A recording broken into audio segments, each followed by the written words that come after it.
cuales una persona ofrenda. Yo no estoy diciendo que ese sea el caso de ustedes, pero hay muchas razones. Por ejemplo, hay personas que ofrendan por vergüenza. Los demás lo hacen y yo lo hago. No voy a quedarme atrás. Esa no es una buena razón. Hay personas que lo hacen pensando que Dios le va a dar de vuelta. Y dan, y sobre todo los que vienen de la teología de la prosperidad, que han sido engañados por ese contexto, donde si tú siembras, ese es un texto que vamos a manejar en clases posteriores, si tú siembras $10, te deben volver $100, como un tipo de convenio entre Dios y el hombre. Un convenio que no puede ser encontrado en las Escrituras. Mi hermano, ¿qué es Dios para ti? ¿Cómo afecta eso en tu entendimiento de cómo tú debes ofrendar? Mi tesis en esta mañana es que un entendimiento de los atributos de Dios es imprescindible para la buena observancia de las ofrendas monetarias. Yo lo voy a repetir. Un entendimiento de los atributos de Dios es necesario, es imprescindible para la buena observancia de este tema. Muchos de los errores que vemos en la iglesia de nuestros días en cuanto al tema de las ofrendas monetarias se debe al pobre conocimiento que se tiene de Dios.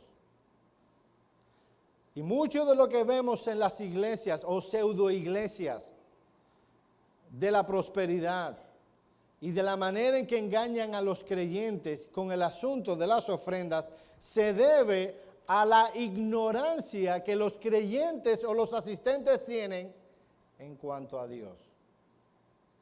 Por eso, mis hermanos, no puede haber una iglesia de la teología de la prosperidad donde, y lo estoy diciendo con todos los nombres, donde haya conocimiento bíblico y sobre todo conocimiento teológico profundo en cuanto a la teología propia. La teología propia es la parte de la teología sistemática que estudia a Dios. Debe haber, para que haya una iglesia de teología de la prosperidad, debe haber mucha ignorancia en cuanto a Dios, para tú poder engañar a las personas como las engañas. Pero yo no quiero que eso pase entre nosotros. De ahí que hoy vamos a hablar acerca de Dios. Como he dicho muchas veces, Dios es el tema más importante que la iglesia puede presentar. ¿Y qué vemos en las Escrituras en cuanto a Dios, relacionándolo con nuestro tema de las ofrendas monetarias? En primer lugar, mis amados hermanos, Dios es soberano y dueño de todo cuanto existe y por tanto nosotros nos debemos a Él. Voy a repetir esto porque el encabezado es largo. Oye esto. Dios es soberano y dueño de todo cuanto existe y por tanto nosotros nos debemos a Él. ¿Qué es lo que estoy queriendo decir con esto? Con este encabezado. Mis hermanos amados, que todo cuanto tú ves en este mundo, tú mismo, tu persona, todo cuanto hay es propiedad de Dios. Vayan conmigo al Salmo 24:1. Salmo 24:1. Yo sé que es un texto muy conocido, pero es un texto sumamente importante para el tema que estamos tratando de las ofrendas monetarias. Salmo 24:1 dice: de Jehová es la tierra y su plenitud, el mundo y los que en él habitan, porque él la fundó sobre los mares y la afirmó sobre los ríos. El texto no puede ser más grande. Todo cuanto existe en este universo, todo cuanto existe en esta tierra, en este mundo, todo cuanto hay, los animales, los recursos minerales, los recursos agrónomos, los recursos de personas, las personas, tú, yo, todo cuanto hay bajo la tierra, todo cuanto hay en los mares, bajo los mares, todo eso tiene un dueño y es Dios. Miren lo que dice Spurgeon en el tesoro de David acerca de este texto. El hombre vive sobre la tierra y divide su suelo entre reyes y autócratas, pero la tierra no es del hombre. Él no es sino un ocupante, uno que la arrienda en forma precaria y que puede ser desahuciado en cualquier momento. El gran terrateniente y verdadero propietario tiene su asiento por encima de las nubes y se ríe de las escrituras y títulos de venta de los gusanos del polvo. Hay un terreno que es de alguien, te lo vende, el Dios de los cielos se ríe. Esto es mío. Más adelante añade, el mundo es de Jehová, porque de generación en generación Él lo preserva y lo sostiene, habiendo puesto sus fundamentos. La providencia y la creación son los dos sellos legales sobre el título de posesión del gran autor de todas las cosas. El que edificó la casa y sostiene su fundamento, sin duda, tiene derecho a llamarla suya. La tierra y su plenitud es de Dios. La casa donde tú vives está en el terreno de Dios. Las cosas que tú tienes que Dios te ha dado están en el terreno de Dios. Tú eres de Dios. Yo soy de Dios. Mis hermanos, el hecho de que los hombres en su maldad no reconozcan la soberanía de Dios sobre todo lo creado y que todo lo creado es su posesión, eso no elimina la responsabilidad, la realidad de que todo pertenece a Dios porque todo fue hecho por Él y para Él. Y eso lo vamos a ver más en el siguiente punto. Miren lo que dice el Salmo 100, versículo 3. Vayan allá conmigo. Salmo 103.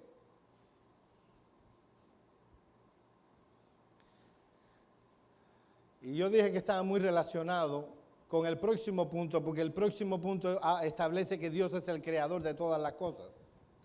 Pero miren lo que dice el Salmo 103. Reconoced que Jehová es Dios. En otras palabras, reconoce que Él es el soberano del universo. Él nos hizo y no nosotros a nosotros mismos. Pueblo suyo somos y ovejas de su prado. Al contemplar nuestras posesiones y aún más al determinar lo que vamos a hacer con ellas, no debemos perder esto de vista. Cuando traemos nuestras ofrendas, estamos reconociendo simplemente que todo cuanto tenemos le pertenece a Dios. Porque Dios es el soberano del universo. Todo es de Él. Mi hermano atiende esto. ¿Sabe lo único que tú y yo somos con todo lo que tenemos? Mayordomos. Te lo voy a decir de una manera más. Somos administradores de los bienes de otros. Todo cuanto tú tienes en tu casa no es tuyo. Dios te lo prestó para que tú lo administres. Tu salud no es tuya. Dios te la dio para que la administres. ¿Quieres ver el texto una vez más? El Salmo 24. De Jehová es la tierra y su plenitud, el mundo y los que en él habitan.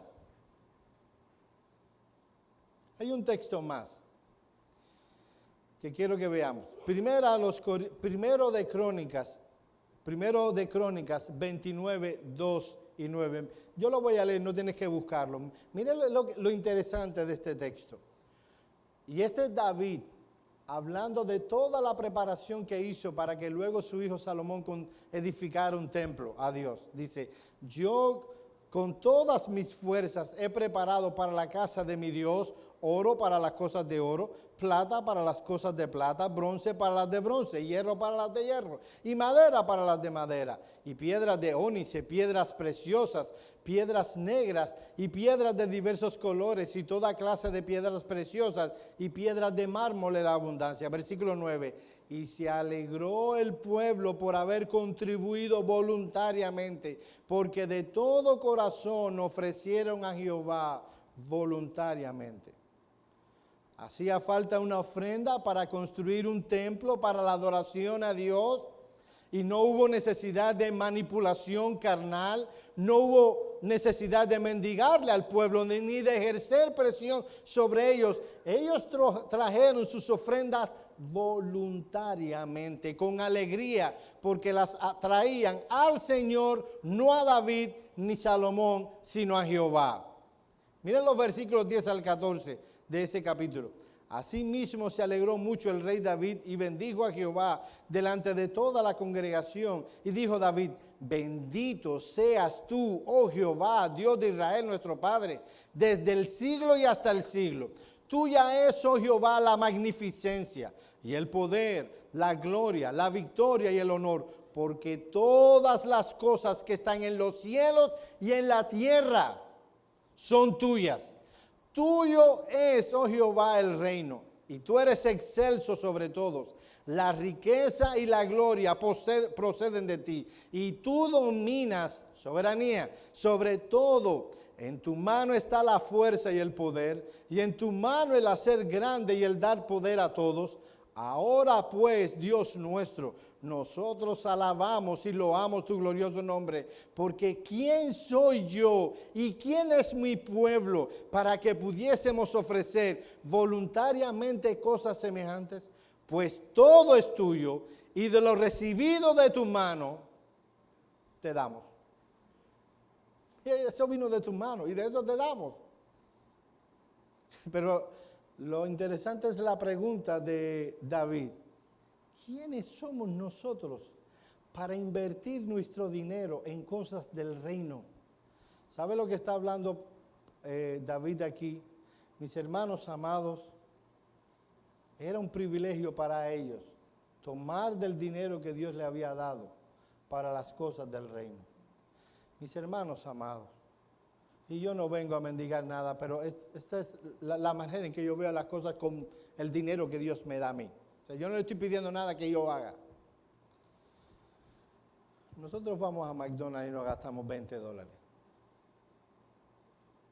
Solo porque tenemos deseo de ir a McDonald's. Yo no sé qué le echan, yo no sé qué le echan a la hamburguesa esa, que de tiempo en tiempo yo necesito comerme una hamburguesa de McDonald's. De verdad, yo sé que me hace daño. Yo entiendo, es verdad. No sé qué le echarán. Y gasto, porque eso sí es gastar, un dinero que irá a la latrina. El dinero que nosotros invertimos para el reino tiene implicaciones eternas. Tiene implicaciones eternas. El principio fundamental aquí es que todo cuanto tenemos ha venido de la mano de nuestro Dios como creador. La cantidad específica de cada uno en la providencia divina no es lo importante. Lo importante tiene que ver con el privilegio que Dios nos ha dado de servirle a Él en este sentido. Yo quiero que vayan conmigo a Deuteronomio 8 y alguien que lea, para yo ahorrar mis cuerdas vocales que luego debo predicar, los versículos 11 al 18. Agua. Deuteronomio capítulo 8, versículos 11 al 18.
Mis hermanos amados, cada uno de los que estamos aquí, podemos correr el riesgo que estaba corriendo el pueblo de Israel y que Dios en su gracia les estaba advirtiendo que no cayesen.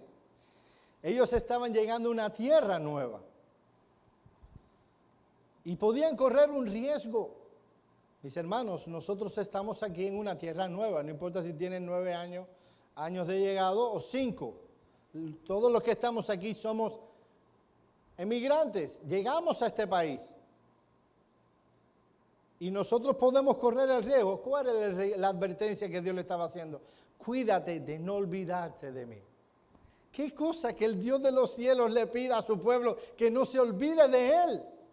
¿Y cuál era la relación entre olvidarse de Él y esa nueva entrada? Cuídate de que cuando llegues y tú empieces a construir casas y tengas vacas y ovejas y empiecen a amontonarse, tú digas, mi mano, mi brazo lo hizo.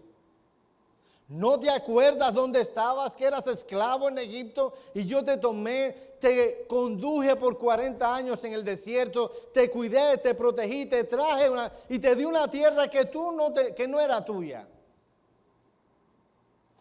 Cuídate de tu corazón, que no digas, mi poder y la fuerza de mi mano me han traído aquí.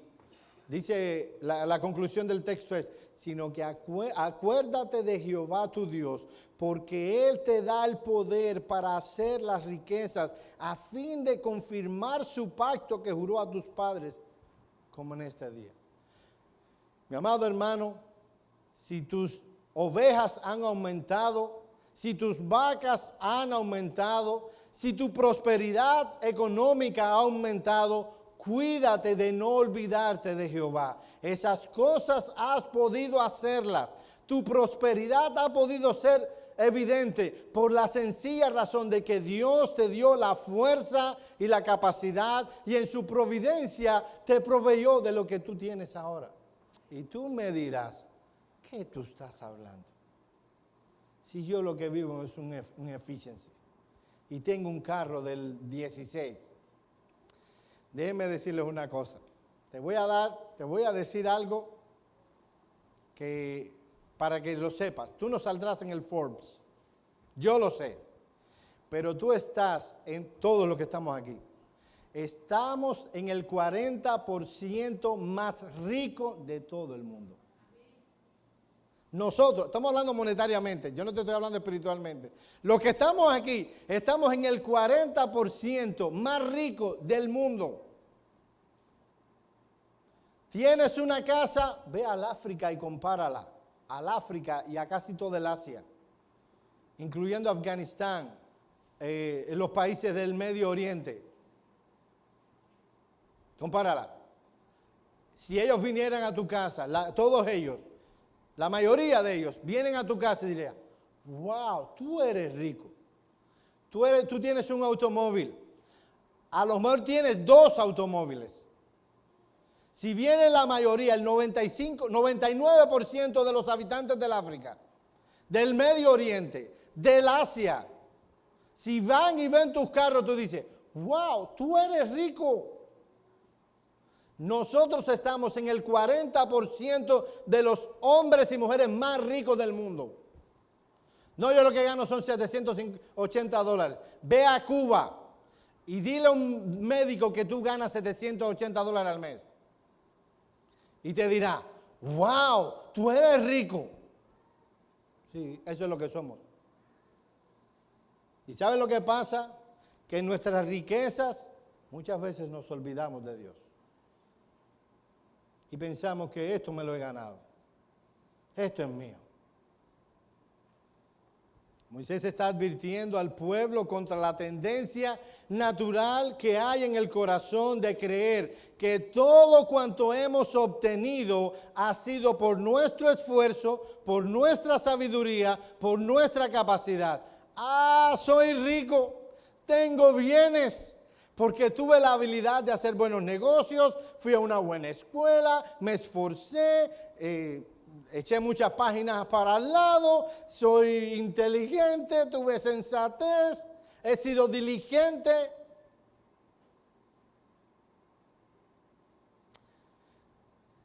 Sí, todo eso es parte de lo que Dios usa en una persona X para que prospere económicamente. Y es Dios quien ha establecido la norma de que el hombre diligente normalmente prospera económicamente. Y Dios bendice la diligencia. Pero mi hermano, ¿es acaso esa toda la verdad? ¿Somos nosotros los que controlamos el clima?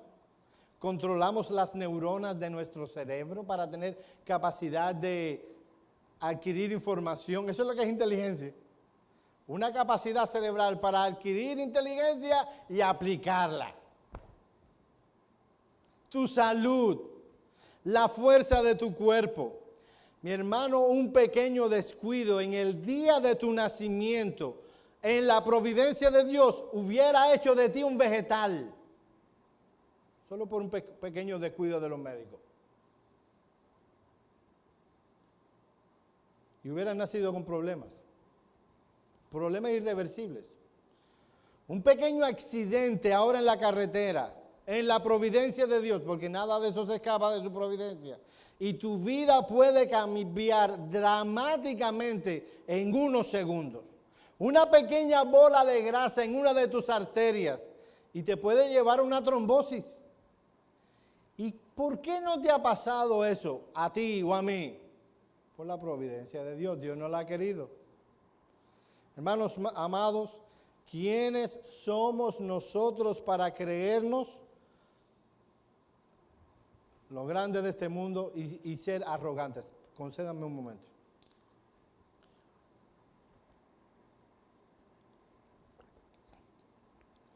¿Fuiste tú el que decidió en qué familia ibas a nacer?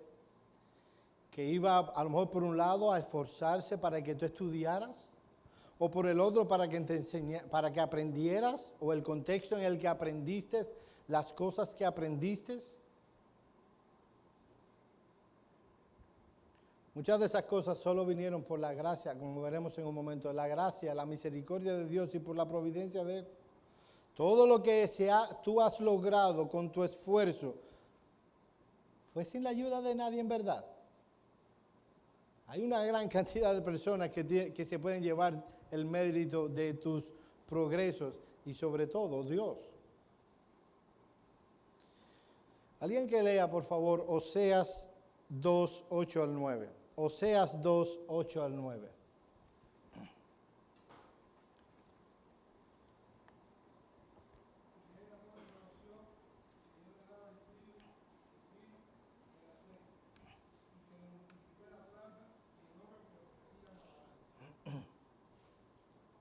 Ocho y 9.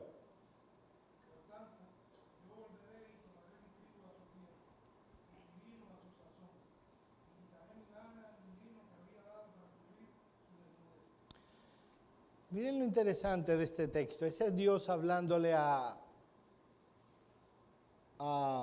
Israel.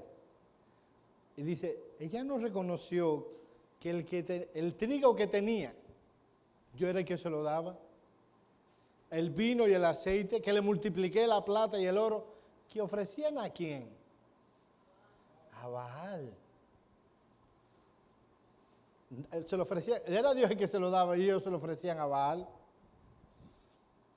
Y Dios dice, por tanto, yo le voy a quitar lo que es mío. Y van a aprender quién es el que le da todas las cosas. Dios le daba riquezas en su providencia y en vez de adorar a Dios con ellas, adoraban a Baal. Mi hermano amado, ¿a quién tú adoras con tus bienes? ¿A quién tú adoras con tus bienes? Y yo sé que aquí no hay nadie que adore a los Baales.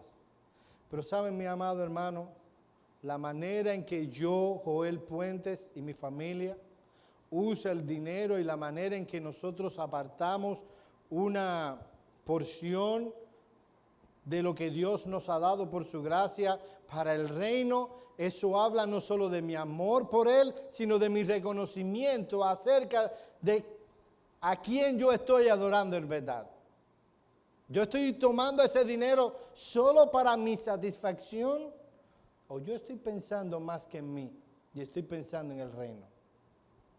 Así que un asunto importante que nos va a ayudar en la manera en que vamos a usar nuestros bienes es entendiendo de que Dios es soberano sobre todos, sobre todo, y por tanto nosotros somos los que nos debemos a Él.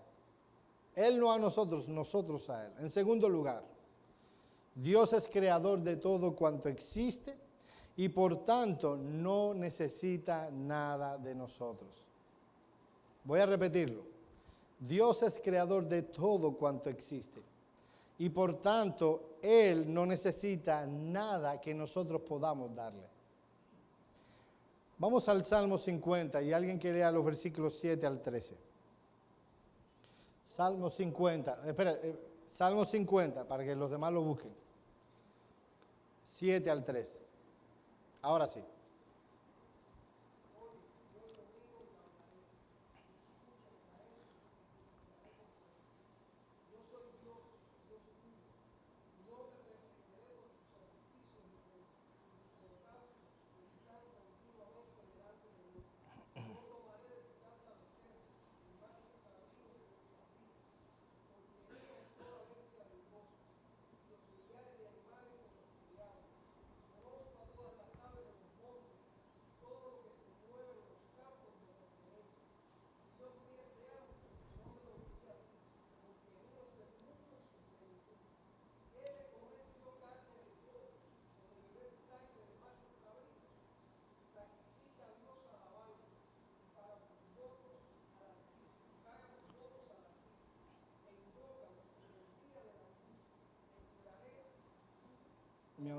Ahí está, ya está ahí. Hay dos, el Salmo me encanta, pero hay dos ideas fundamentales que aparecen en este texto que yo creo que son dignas de ser presentadas. La primera idea es que Dios es nuestro creador, Dios es creador de todo. El contexto de este Salmo es una reprensión que Dios le hizo al pueblo en el contexto de las ofrendas que presentaban delante de Él. En la mente del pueblo de Israel había una desconexión entre la vida práctica que vivían y las ofrendas que daban. El pueblo de Israel pensaba que podía vivir como le diera la reverendísima gana, así decimos los cubanos, los 6 días de la semana, pero el sábado ellos daban fielmente sus ofrendas. No está hablando de las ofrendas monetarias solamente, sino de todo el andamiaje de la ley ceremonial que estaba establecida en el Antiguo Testamento. Ellos tenían esa desconexión. Ellos decían, si uno lee el Salmo, mira, Dios no me ve. ¿Sabes por qué? Porque Él no dice nada. Él está calladito. Si a Él le importara las cosas malas que yo hago, los 6 días de la semana, Él lo dijera. Y es cuando más adelante le dice, tú hiciste todas estas cosas y yo he callado. Y tú pensabas que yo era como tú. Yo no soy como tú.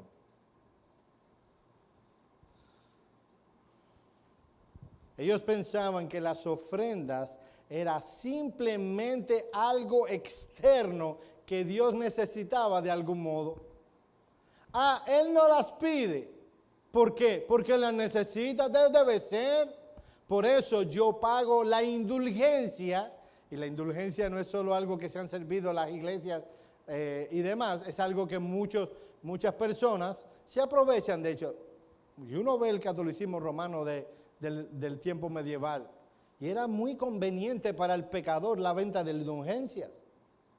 Era muy conveniente. Ellos podían vivir como les diera la gana, teniendo por seguro el cielo. ¿Por qué? Porque lo habían pagado. Y era la mentalidad de estos hombres y mujeres también. Yo doy mi ofrenda el sábado y hago lo que me da la gana los otros 6 días de la semana. Y Dios está tranquilo. Y Dios le está diciendo, no. Yo soy el creador de todo lo que existe. Yo no necesito nada de tus ofrendas. Yo no necesito nada de lo que tú me das. Si yo tuviera hambre, yo no te lo voy a pedir a ti. Yo no necesito de tu mano nada. Miren cómo Stephen Chernock, el puritano, interpreta este texto. con nuestros pensamientos secretos de merecer algo de Él por nuestros actos religiosos, lo que hacemos es mostrar nuestro desprecio a la suficiencia de Dios, como si Dios estuviera en deuda con nosotros y se viera obligado a hacer algo, como si nuestras devociones pudieran traer una bienaventuranza a Dios mayor de la que ya posee esencialmente, cuando realmente nuestra bondad no pasa a Él. No hay nada bueno que nosotros podamos hacer que haga más glorioso a Dios. Ya Dios es sumamente glorioso. De ahí que Dios le diga de que todo cuanto existe ha venido de su mano. Por tanto, Dios no necesita nada que el hombre pueda ofrecerle. Y a veces uno ve a esos predicadores de la prosperidad. Dios necesita de tu mano. Dios necesita de tu ofrenda. No, absolutamente no. No. Dios no necesita nada ni nadie. Eso se llama en teología aceidad. Se llama independencia propia. Dios, antes de crear todas las cosas, Él vivía completo, feliz. Él no necesitaba de nadie. Él tomó la determinación de crear porque Él es soberano y lo tomó, pero no porque necesitara una creación. Mira el versículo 12. Si yo tuviere hambre, no te lo diría a ti, porque mío es el mundo y su plenitud. Todo cuanto hay es de Dios. Comentando Spurgeon en su Tesoro de David, este salmo dice, si yo tuviese hambre, no te lo diría a ti. Concepto extraño el de que un Dios hambriento. Con todo, si una idea absurda fuera verdad, si el Señor deseara la carne, no se la pediría a los hombres. Él podría proveérsela con sus propias posesiones. No necesitaría aprovisionamiento. Procede de sus criaturas. Incluso bajo la idea más burda posible de Dios, la fe en las ceremonias externas es altamente ridícula. ¿Piensan los hombres que el Señor necesita banderas y música, incienso y lino fino? Si fuera así, las estrellas le levantarían su estandarte, los vientos y las olas serían su orquesta, 10,000 veces, 10,000 flores exhalarían perfume, la nieve sería su alba, el arco iris su cinto, las nubes de luz su manto. Oh necios y tardos de corazón, adoráis lo que no sabéis. Dice, Dios no necesita ni la adoración de los hombres. Toda la creación vive para glorificar a Él todo el tiempo. Hermanos míos, la doctrina de la creación debe afectar nuestra visión de las cosas que tenemos y así debe afectar nuestra forma de pensar a la hora de traer nuestras ofrendas delante de Dios.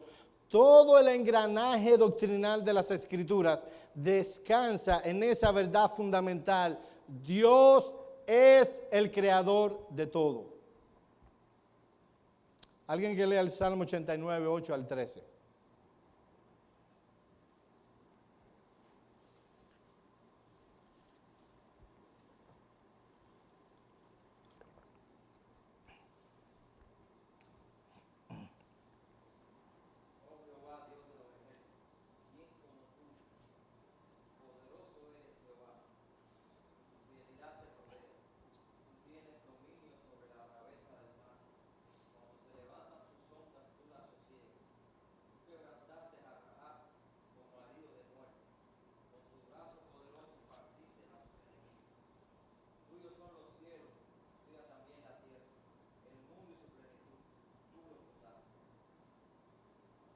Sigue. El norte y el sur tú lo creaste. El Tabor y el Hermón cantarán en tu nombre. Tuyo es el brazo potente, fuerte es tu mano, exaltada tu diestra. Hasta ahí. Mis hermanos, cuando nosotros pensemos en ofrendar a Dios, estas dos ideas son sumamente importantes. Dios es soberano sobre todo y nosotros nos debemos a Él. Él es el creador de todo cuanto existe y no necesita de nosotros. Por eso cuando alguien determina no trabajar en el reino con sus dones, no servir en el reino con sus dones, no ofrendar para el reino, ¿sabe quién es el único que se lo pierde? La persona que no lo hace. Él no necesita de eso. El mundo y su plenitud son de Él. Él es el que creó el oro y la plata. En tercer lugar, Dios otorga las bendiciones. Las bendiciones que Él nos da, las otorga de pura gracia. Todas y cada una de las bendiciones que Dios nos las da de pura gracia.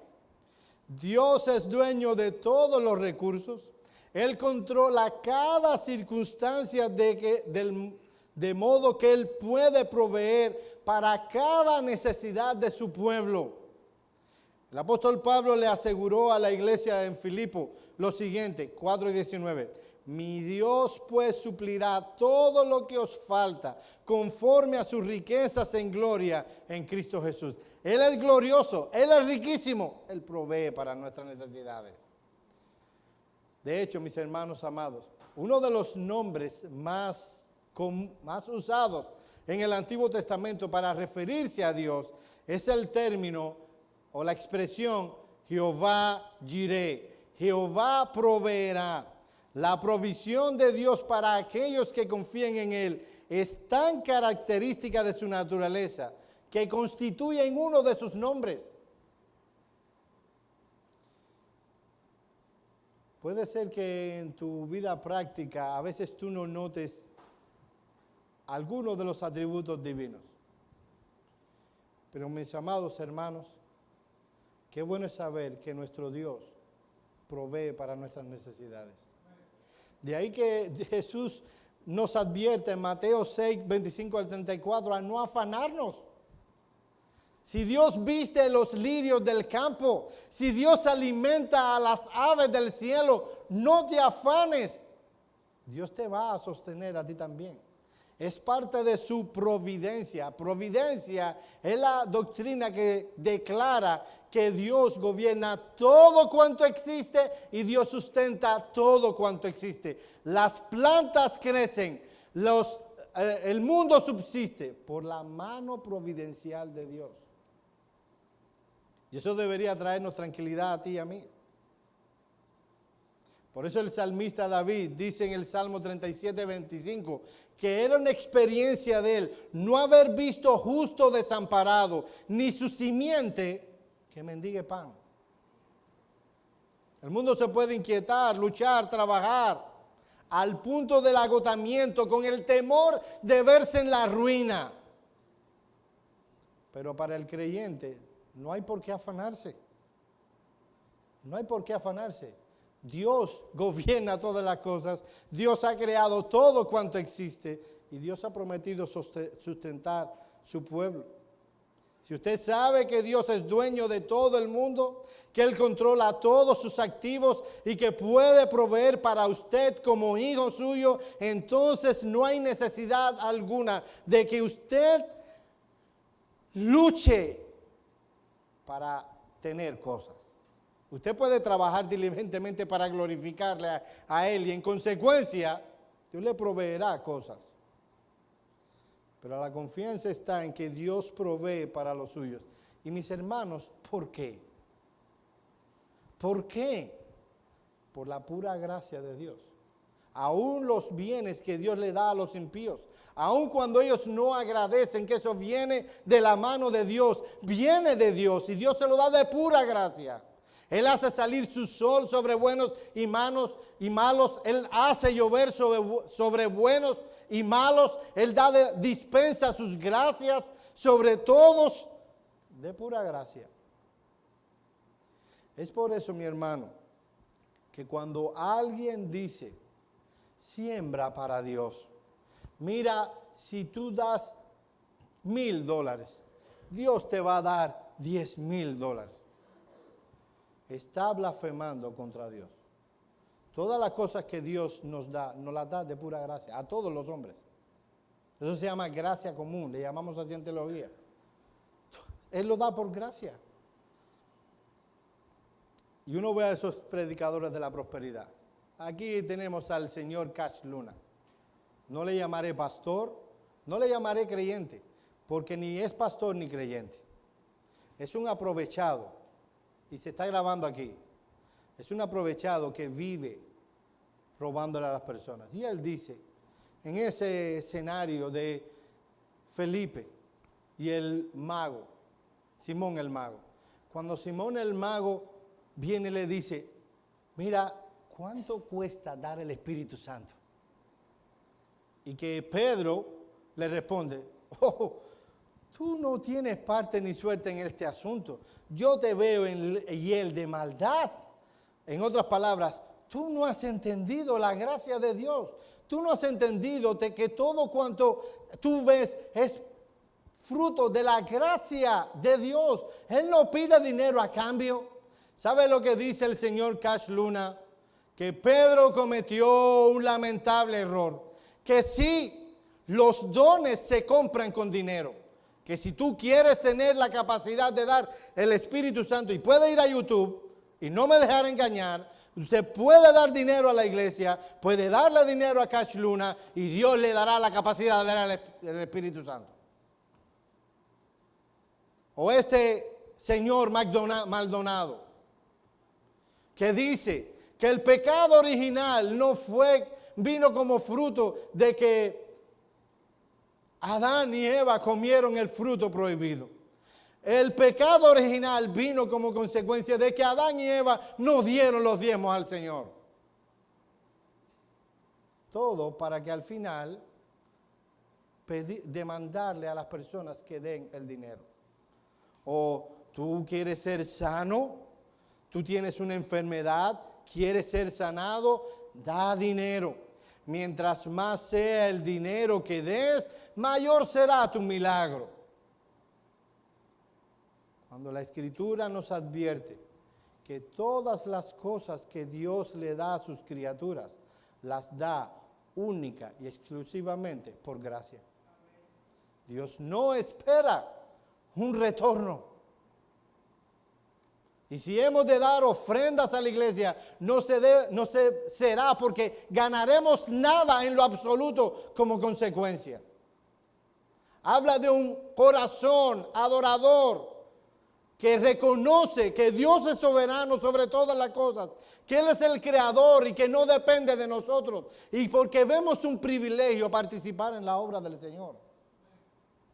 No porque Dios nos dé nada. Pensamos en el pasado reciente que ya las indulgencias se morirían con la reforma. Esa transacción de tú das dinero y Dios te da bendiciones. Y ahora, hoy, en nuestros días, más que nunca, hay mercaderes de la fe. Eso es lo que son, mercaderes de la fe que quieren engañar a personas diciéndole que Dios le dará bendiciones si dan dinero. En último lugar, en los 5 minutos que me quedan, debemos decir que debemos ofrendar con la conciencia de que lo hacemos como Dios, como nuestro Redentor.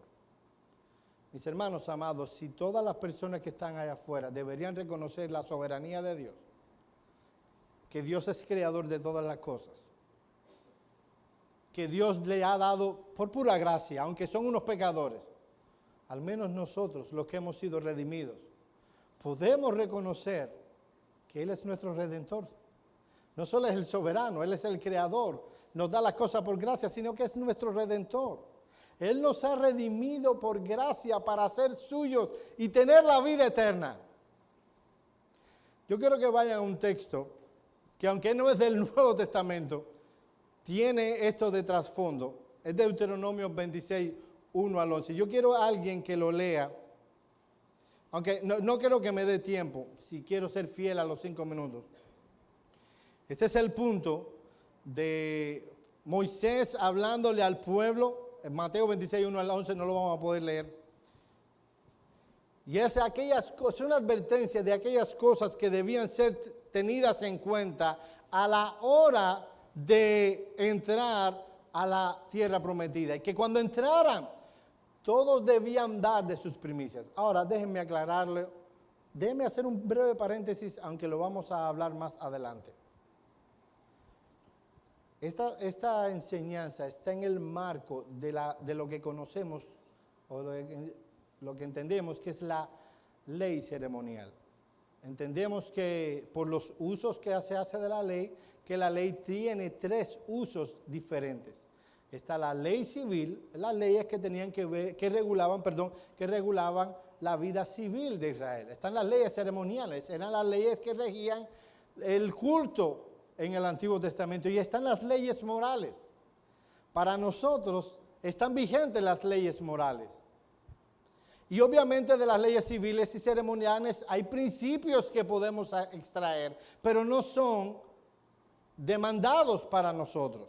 Así que en ese contexto, cuando un creyente exige primicias basado en un texto como este, está exigiendo algo que no debe ser exigido. Era algo de la ley ceremonial. ¿Cuál es el principio para nosotros detrás de eso? La prioridad de ofrendar. La prioridad de ofrendar. Pero eso lo vamos a aclarar más adelante en nuestra serie. Y aquí se le exigía al pueblo que en cuanto entraran y empezaran a prosperar, ellos debían dar una ofrenda en agradecimiento a Dios. Y detrás de todo ese gran texto hay 2 principios o ideas que predominan. Por un lado, traigan sus primeros frutos reconociendo que todo cuanto ustedes tienen viene de la mano de Dios. Ya eso lo vimos anteriormente. Pero más adelante, reconozcan también que yo soy vuestro redentor. Él les sacó de la tierra de Egipto y los redimió para que fueran el pueblo de Dios.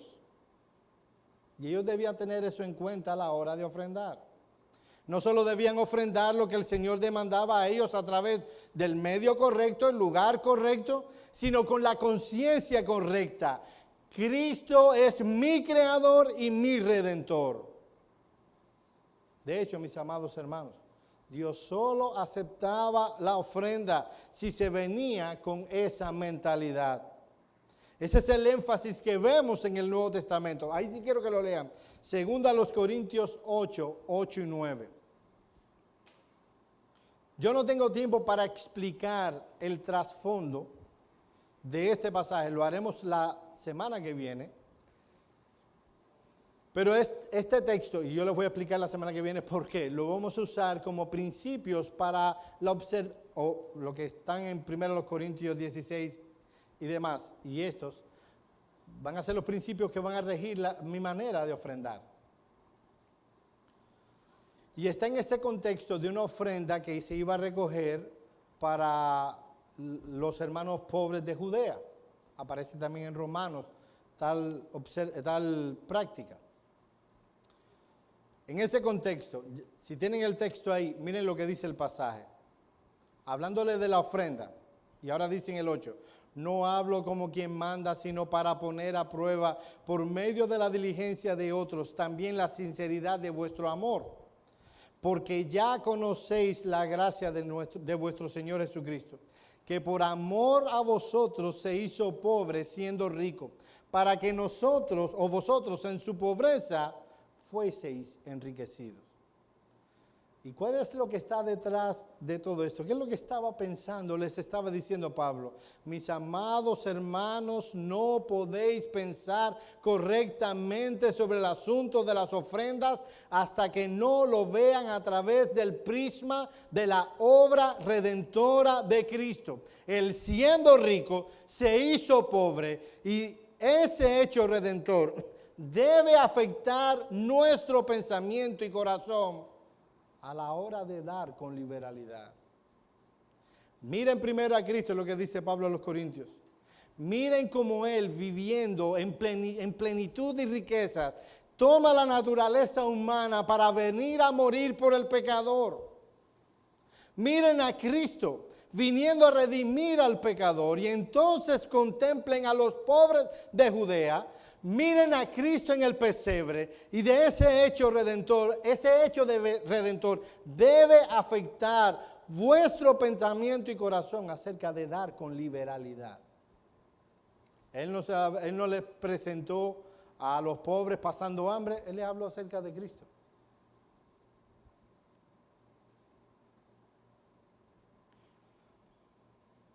Pablo concluye este capítulo agradeciendo a Dios por el don inefable del Señor Jesucristo.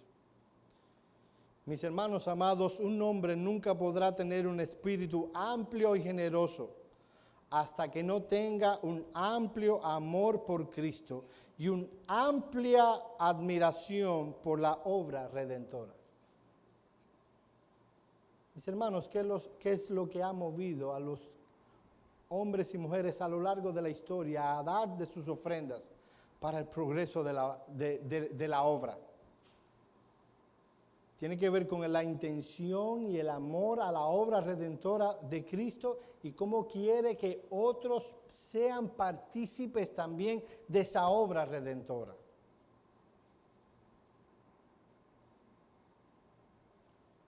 Hasta aquí lo que venimos a dar. ¿Hay alguna pregunta que alguien quiera hacer al respecto? Si la voy a responder en las clases que vienen, no la voy a responder ahora. Tal vez haré un preámbulo, pero no la voy a responder del todo. ¿Alguna pregunta? Ok.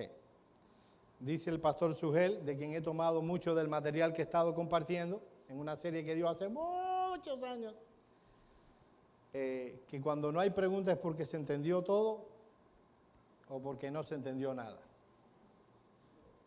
Se entendió todo. Bien, mis hermanos. Sí.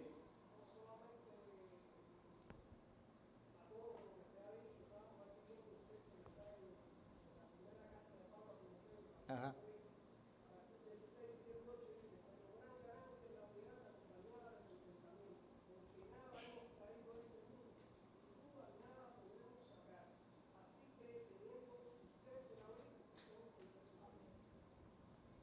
Eso, lo interesante de todo es que todos los que estamos aquí tenemos más que sustento y abrigo.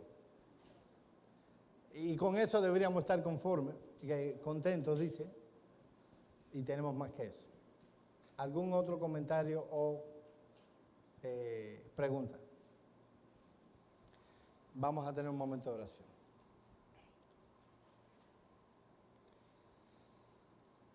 Padre nuestro que estás en los cielos, nosotros te glorificamos, te exaltamos, te adoramos, porque reconocemos tu gobierno, tu soberanía sobre todas las cosas. Reconocemos que tú nos creaste, que somos tuyos. Nosotros no nos hicimos, tú nos hiciste y somos ovejas de tu mano, de tu prado. Te pedimos, oh Señor, que nosotros podamos con esa conciencia vernos a nosotros mismos en el mundo que tú nos has creado.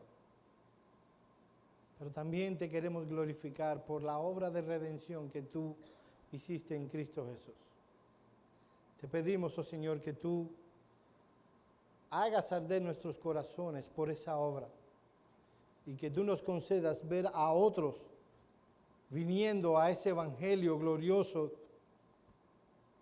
de nuestro Señor Jesucristo y que nos permitas ser parte de eso de muchas maneras. Mira que te lo rogamos y que te lo pedimos en el nombre de Cristo. Amén. Amén.